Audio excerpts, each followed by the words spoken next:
Hi fifth graders, happy Thursday. Today we are going to continue with adding mixed numbers. However, you might have remembered me saying that adding mixed numbers gets just a little bit more complicated depending on the problem.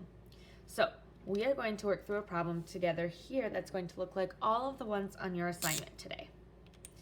We're going to have 2 5/6 plus 1 2/3. Okay, so just looking at this problem right away, like we don't know that it's any more or less complicated than what we've been doing.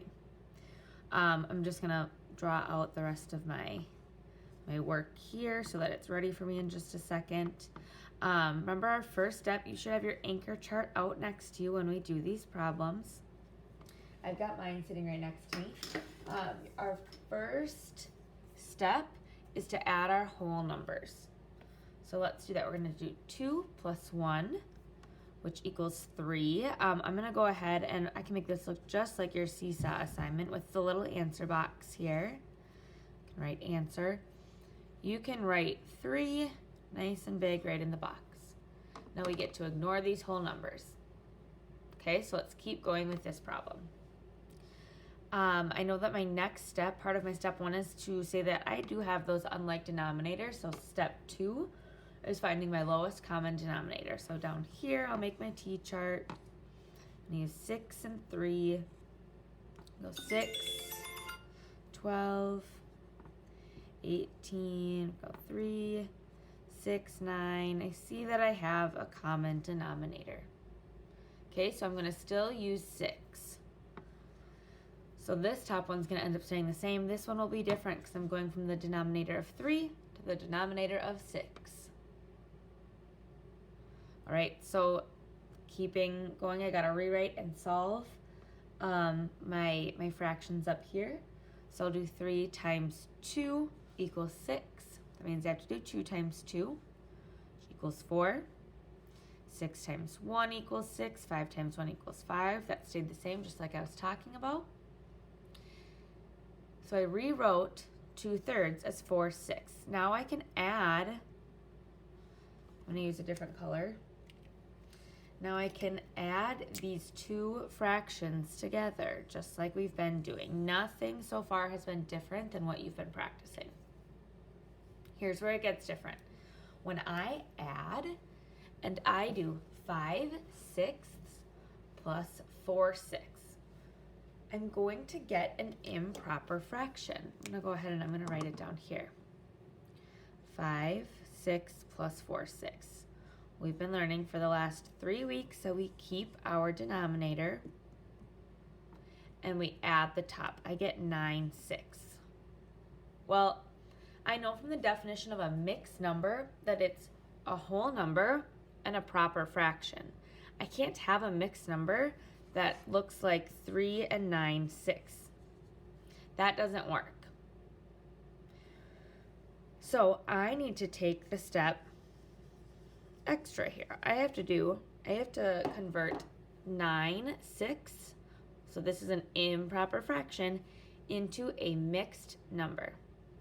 This right here, we know if it's an improper fraction, if your numerator is bigger than your denominator, that this number is bigger than 1. Okay, so I have to sit here and I have to say, and you've got a whole like little piece of paper that we've written out about this too, but I get to say, how many times does 6 go into 9? Well, I can go back and I can look at my multiples. And over here, when I listed my multiples, I went 6, 12. Oh, well, 12 is bigger than 9.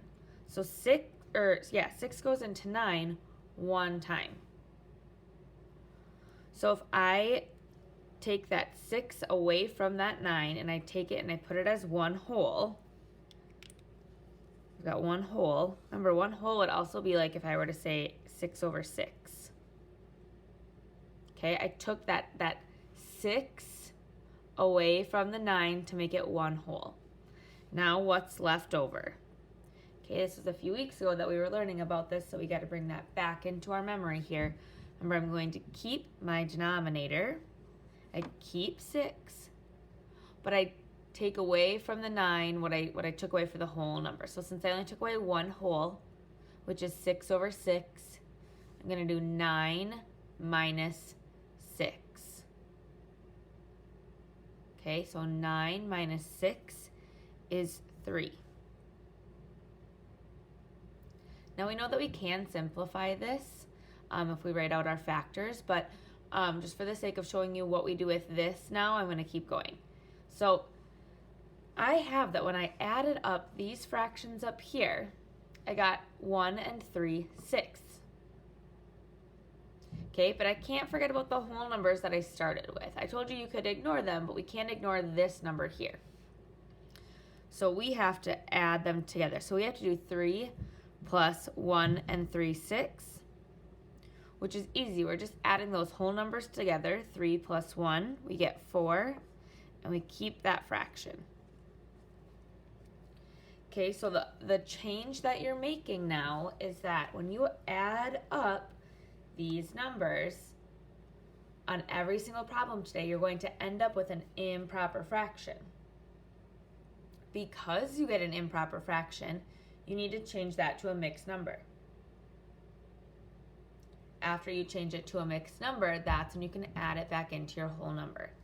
I'm going to have step-by-step directions on your instruction slide. So if that's going to help you out, to go back and click on that as you're going through, or write it down on your own, like copy it down onto a piece of paper, I would for sure recommend doing that. But let me know if you have any questions, or you can always come to office hours later.